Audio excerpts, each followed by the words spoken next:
So one of the reasons that we took such a long break is because we all got sick the first week of this year. We've been sick all year. So today I'm gonna make up a batch of some elderberry syrup. And these elderberries were picked from the bushes right here on our property. So I'm gonna do 2 cups of these frozen elderberries, which are basically like fresh. And then I'll do 2 cups of water and then let it boil and then simmer for about 45 minutes or so. I also keep around some dried elderberries as well in case the ones that we've harvested to run out. But right now we have this last bag, so I'm going to use these up first.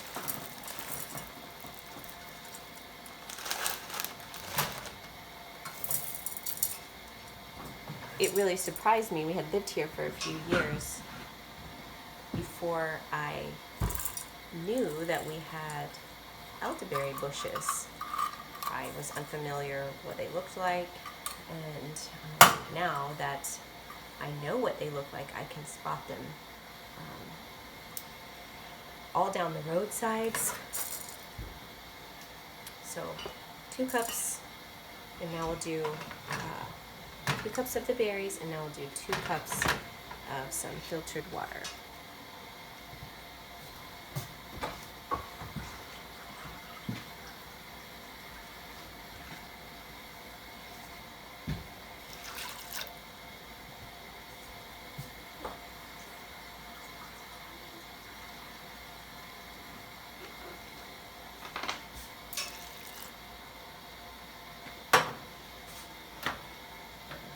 And I still have about half a bag left, so we can make another batch. It goes quick around here when 5 children and 2 parents are using it. It's so full of vitamins for healing, and I'm so thankful to be able to use it. So once this simmers, once it boils and then simmers for about 45 minutes, I'll let it cool off and strain the berries out, and then we'll add some raw honey.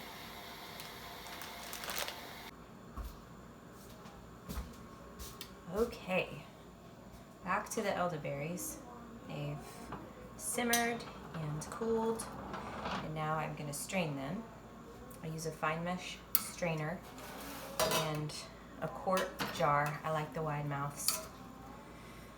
And I just pour it through, and as I get some berries caught in the strainer, press the juice all out. I'm going to press all the juice out of these berries, and the strainer prevents any of the seeds from getting in there.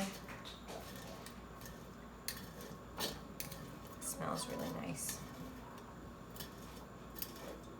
And I'll just do this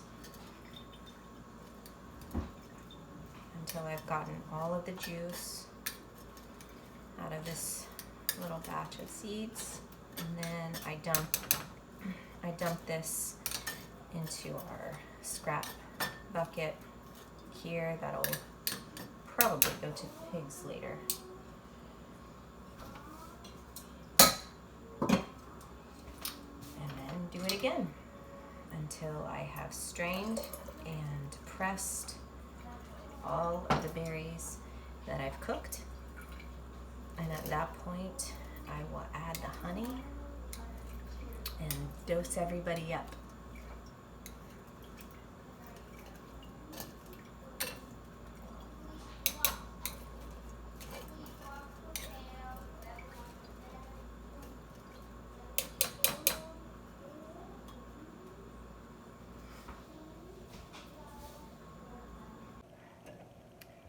So I realized that if I video where I can see myself, the sound is off. And if I video the other way, I can't see myself, so maybe my head is off. So I'm just trying to figure this out. These are practice videos. Hopefully I'll get better at it. In the meantime, this is what you get.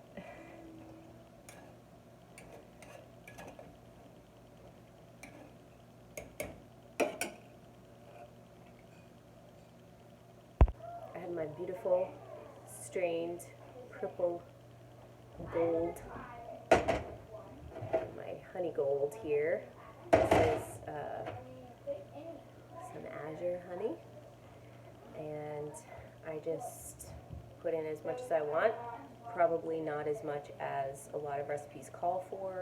I don't want it super syrupy, but I just want enough honey in there to take the bitter off. So, let's see, it's kind of thick. It started to crystallize a little bit, but it's fine. It's fine with honey.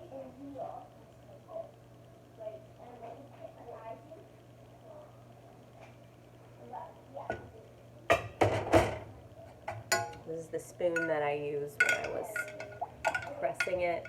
So I'm just going to stir this in, and then I'll taste it and see if I think it needs any more. I'll add it and then give everybody a couple tablespoons and stick it in the fridge. Do it again tomorrow. Well, give them more tomorrow, not make more.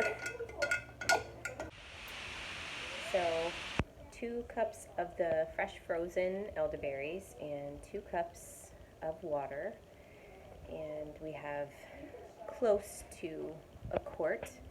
I suppose it's technically elderberry juice rather than elderberry syrup. And make sure that it's warm, not hot, when you put the honey in. Since you're using good raw honey, you don't want to kill the benefits of it by putting in the too hot juice. So, getting ready to go outside and do some farm chores right after we try out the elderberry.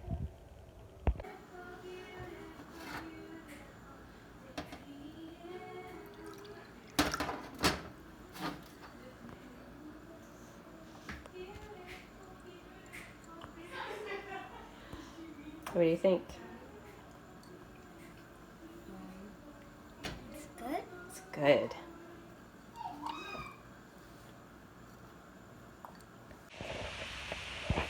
Whew. Feels like it's freezing out here. My weather app tells me it's only 37 degrees Fahrenheit, which I suppose is like 2 or 3 degrees Celsius. I'm coming over here to get ready for milking. We're milking in the afternoon these days because we're calf sharing, and it's been going pretty well. It's our first time doing it like this, so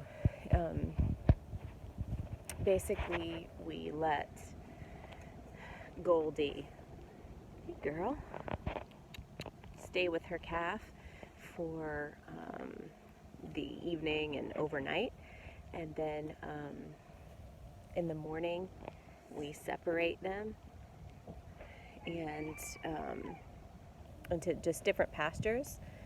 That way she's not nursing, and so then we have a chance to get milk. So we're getting approximately a half a gallon to a gallon per milking. And then Violet, her calf, can have all she wants when they're together. So